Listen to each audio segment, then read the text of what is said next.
ആകാശവാണി.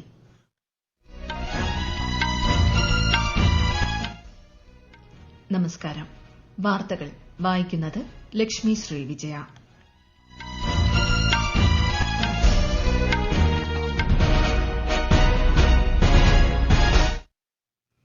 പ്രധാന വാർത്തകൾ.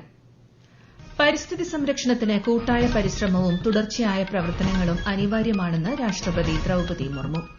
കാലാവസ്ഥാ വ്യതിയാനത്തിനെതിരെ വികസ്വര രാജ്യങ്ങൾക്ക് സ്വീകരിക്കാവുന്ന ഏറ്റവും മികച്ച പ്രതിരോധ മാർഗ്ഗം ദ്രുതഗതിയിലുള്ള പാരിസ്ഥിതിക സാമ്പത്തിക വളർച്ചയാണെന്ന് കേന്ദ്രമന്ത്രി ഭൂപേന്ദർ യാദവ്. ഭൂകമ്പം ദുരന്തം വിതച്ച മ്യാൻമറിന് സഹായമെത്തിക്കാൻ ഓപ്പറേഷൻ ബ്രഹ്മയുമായി ഇന്ത്യ. 15 ടണ്ണോളം മരുന്നും അവശ്യ സാധനങ്ങളുമായി ആദ്യഘട്ട സഹായം കൈമാറി.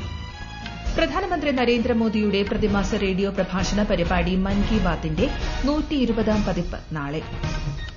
കേരളത്തിൽ വേനൽച്ചൂട് ഉയരുന്ന സാഹചര്യത്തിൽ ഉഷ്ണതരംഗ സാധ്യത മുൻനിർത്തി ജാഗ്രത തുടരണമെന്ന് മുഖ്യമന്ത്രി പിണറായി വിജയൻ. ഐപിഎൽ ക്രിക്കറ്റിൽ ഗുജറാത്ത് ടൈറ്റൻസ് മുംബൈ ഇന്ത്യൻസ് പോരാട്ടം. വാർത്തകൾ വിശദമായി. പരിസ്ഥിതി സംരക്ഷണത്തിന് കൂട്ടായ പരിശ്രമവും തുടർച്ചയായ പ്രവർത്തനങ്ങളും അനിവാര്യമാണെന്ന് രാഷ്ട്രപതി ദ്രൌപദി മുർമു. ശുദ്ധമായ പരിസ്ഥിതിയും ആധുനിക വികസനവും സന്തുലിതമാക്കുന്നത് ഒരേ സമയം അവസരവും വെല്ലുവിളിയുമാണെന്നും രാഷ്ട്രപതി പറഞ്ഞു. ന്യൂഡൽഹിയിൽ ദേശീയ ഹരിത ട്രൈബ്യൂണൽ സംഘടിപ്പിച്ച ദേശീയ പരിസ്ഥിതി സമ്മേളനം ഉദ്ഘാടനം ചെയ്ത് സംസാരിക്കുകയായിരുന്നു രാഷ്ട്രപതി. വരും തലമുറകൾക്ക് ശുദ്ധമായ പരിസ്ഥിതി ഉറപ്പാക്കേണ്ടത് നമ്മുടെ ധാർമ്മിക ഉത്തരവാദിത്തമാണെന്നും പരിസ്ഥിതി ബോധത്തോടെയുള്ള ജീവിതശൈലി പിന്തുടരണമെന്നും രാഷ്ട്രപതി പറഞ്ഞു. കാലാവസ്ഥാ വ്യതിയാനത്തിനെതിരെ വികസ്വര രാജ്യങ്ങൾക്ക് സ്വീകരിക്കാവുന്ന ഏറ്റവും മികച്ച പ്രതിരോധ മാർഗ്ഗം ദ്രുതഗതിയിലുള്ള പാരിസ്ഥിതിക സാമ്പത്തിക വളർച്ചയാണെന്ന് കേന്ദ്ര വനം പരിസ്ഥിതി മന്ത്രി ഭൂപേന്ദർ യാദവ്.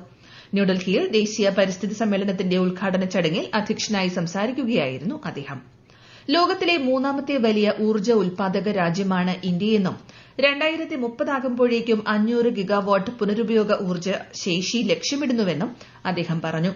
കുറഞ്ഞ കാർബൺ സാങ്കേതികവിദ്യയിൽ നൂതനാശയങ്ങൾ വികസിപ്പിക്കുന്നതിൽ ഇന്ത്യ ശ്രദ്ധ കേന്ദ്രീകരിക്കുന്നുണ്ടെന്നും ശ്രീ ഭൂപേന്ദർ യാദവ് കൂട്ടിച്ചേർത്തു. പരിസ്ഥിതി സംരക്ഷണത്തിന്റെയും സുസ്ഥിരതയുടെയും കൂട്ടായ ദൌത്യം മുന്നോട്ട് കൊണ്ടുപോകാൻ ലക്ഷ്യമിട്ടാണ് 2 ദിവസത്തെ ദേശീയ പരിസ്ഥിതി സമ്മേളനത്തിന് ന്യൂഡൽഹിയിൽ തുടക്കമായത്.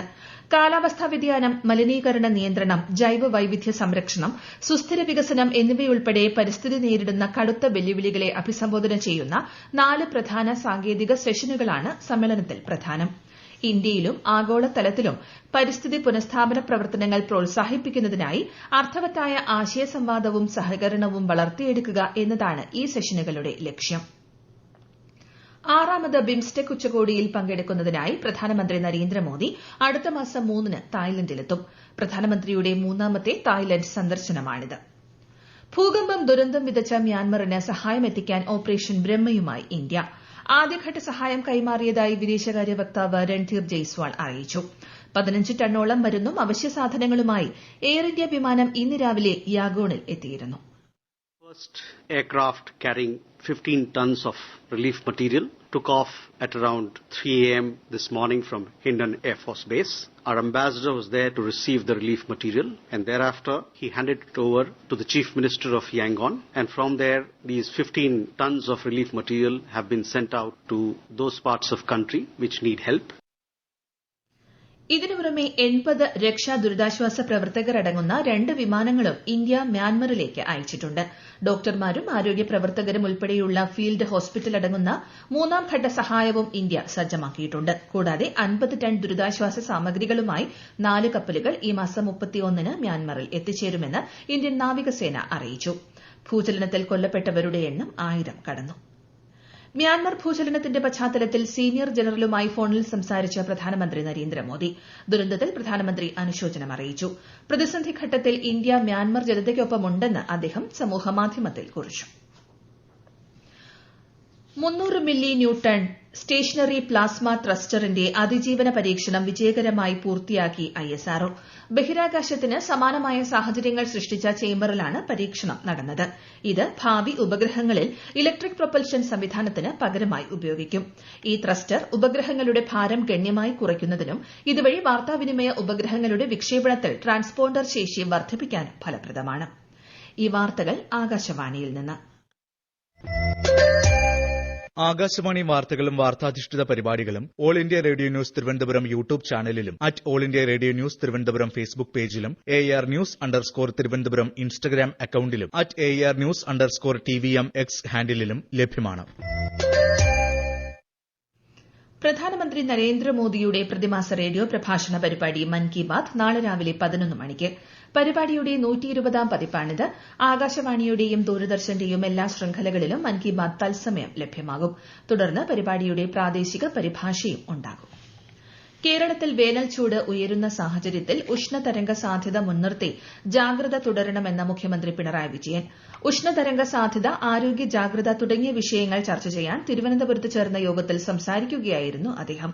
മുൻകരുതൽ നടപടികൾക്കായി വകുപ്പുകൾ ഏകോപിച്ച് പ്രവർത്തിക്കണമെന്നും മുഖ്യമന്ത്രി നിർദ്ദേശം നൽകി. വിനോദസഞ്ചാരികൾക്കിടയിൽ ഉഷ്ണതരംഗ ജാഗ്രതാ നിർദ്ദേശങ്ങൾ എത്തിക്കാനുള്ള നടപടി സ്വീകരിക്കണമെന്നും അദ്ദേഹം പറഞ്ഞു.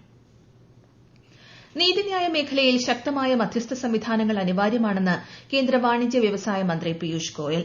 ഇന്റർനാഷണൽ അസോസിയേഷൻ ഓഫ് ലോയേഴ്സ് സമ്മേളനത്തിന്റെ പ്രത്യേക പ്ലീനറി സെഷനെ അഭിസംബോധന ചെയ്യുകയായിരുന്നു അദ്ദേഹം.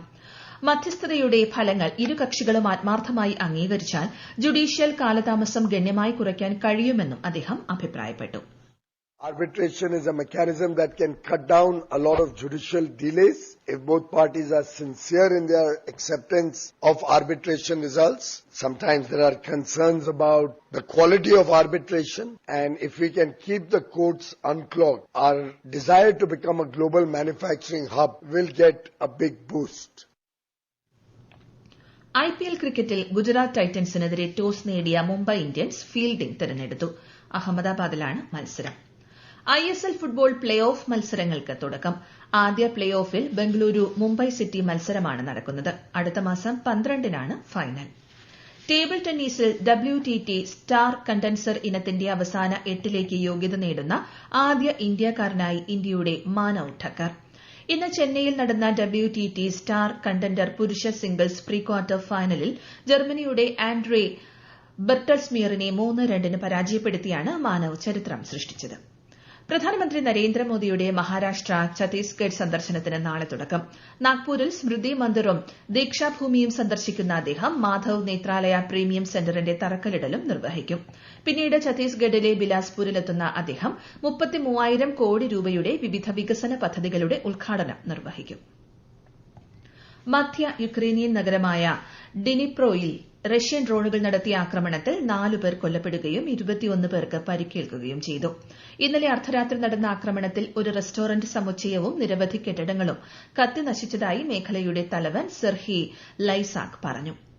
US ധനസഹായത്തോടെ പ്രവർത്തിക്കുന്ന അന്താരാഷ്ട്ര വാർത്താ സ്ഥാപനമായ വോയിസ് ഓഫ് അമേരിക്ക അടച്ചുപൂട്ടാനുള്ള പ്രസിഡന്റ് ഡൊണാൾഡ് ട്രംപ് ഭരണകൂടത്തിന്റെ ശ്രമങ്ങളെ US ഫെഡറൽ കോടതി തടഞ്ഞു.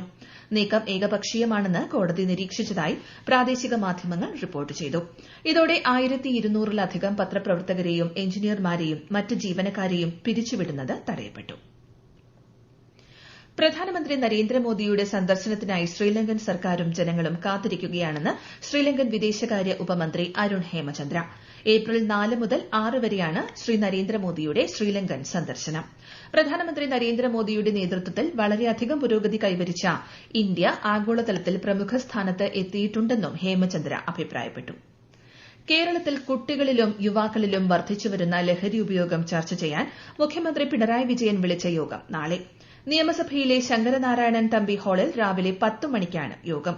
വിഷയവുമായി ബന്ധപ്പെട്ട് കർമ്മ പദ്ധതി തയ്യാറാക്കാൻ വിദഗ്ധരുടെയും വിദ്യാർത്ഥി യുവജന സംഘടനകളുടെയും സിനിമ, സാംസ്കാരിക, മാധ്യമ മേഖലകളിലെ സംഘടനകളുടെയും അധ്യാപക, രക്ഷകർതൃ സംഘടനകളുടെയും യോഗമാണ് നടക്കുക. ഒഡീഷയിൽ ഉഷ്ണതരംഗം തുടരുന്നു. അടുത്ത 2 ദിവസങ്ങളിൽ താപനില 2 മുതൽ 3 ഡിഗ്രി സെൽഷ്യസ് വരെ ഉയരാൻ സാധ്യതയുണ്ടെന്ന് കേന്ദ്ര കാലാവസ്ഥാ വകുപ്പ് അറിയിച്ചു. ജാർസുഗുഡ, സാമ്പൽപൂർ, സോനേപൂർ, ബൌധ്, ബലംഗീർ, കലഹണ്ഡി എന്നിവയുൾപ്പെടെ സംസ്ഥാനത്തെ 6 ജില്ലകളിൽ മഞ്ഞ ജാഗ്രത പുറപ്പെടുവിച്ചു. പ്രധാന വാർത്തകൾ വീണ്ടും. പരിസ്ഥിതി സംരക്ഷണത്തിന് കൂട്ടായ പരിശ്രമവും തുടർച്ചയായ പ്രവർത്തനങ്ങളും അനിവാര്യമാണെന്ന് രാഷ്ട്രപതി ദ്രൌപദി മുർമു. കാലാവസ്ഥാ വ്യതിയാനത്തിനെതിരെ വികസ്വര രാജ്യങ്ങൾക്ക് സ്വീകരിക്കാവുന്ന ഏറ്റവും മികച്ച പ്രതിരോധ മാർഗം ദ്രുതഗതിയിലുള്ള പാരിസ്ഥിതിക സാമ്പത്തിക വളർച്ചയാണെന്ന് കേന്ദ്രമന്ത്രി ഭൂപേന്ദർ യാദവ്. ഭൂകമ്പം ദുരന്തം വിതച്ച മ്യാൻമറിന് സഹായമെത്തിക്കാൻ ഓപ്പറേഷൻ ബ്രഹ്മയുമായി ഇന്ത്യ 15 ടണ്ണോളം മരുന്നും അവശ്യ സാധനങ്ങളുമായി ആദ്യഘട്ട സഹായം കൈമാറി. പ്രധാനമന്ത്രി നരേന്ദ്രമോദിയുടെ പ്രതിമാസ റേഡിയോ പ്രഭാഷണ പരിപാടി മൻ കി ബാത്തിന്റെ 120ാം പതിപ്പ് നാളെ. കേരളത്തിൽ വേനൽ ചൂട് ഉയരുന്ന സാഹചര്യത്തിൽ ഉഷ്ണതരംഗ സാധ്യത മുൻനിർത്തി ജാഗ്രത തുടരണമെന്ന് മുഖ്യമന്ത്രി പിണറായി വിജയൻ. ഐപിഎൽ ക്രിക്കറ്റിൽ ഗുജറാത്ത് ടൈറ്റൻസ് മുംബൈ ഇന്ത്യൻസ് പോരാട്ടം. വാർത്തകൾ കഴിഞ്ഞു. അടുത്ത വാർത്താ പ്രക്ഷേപണം 8:35.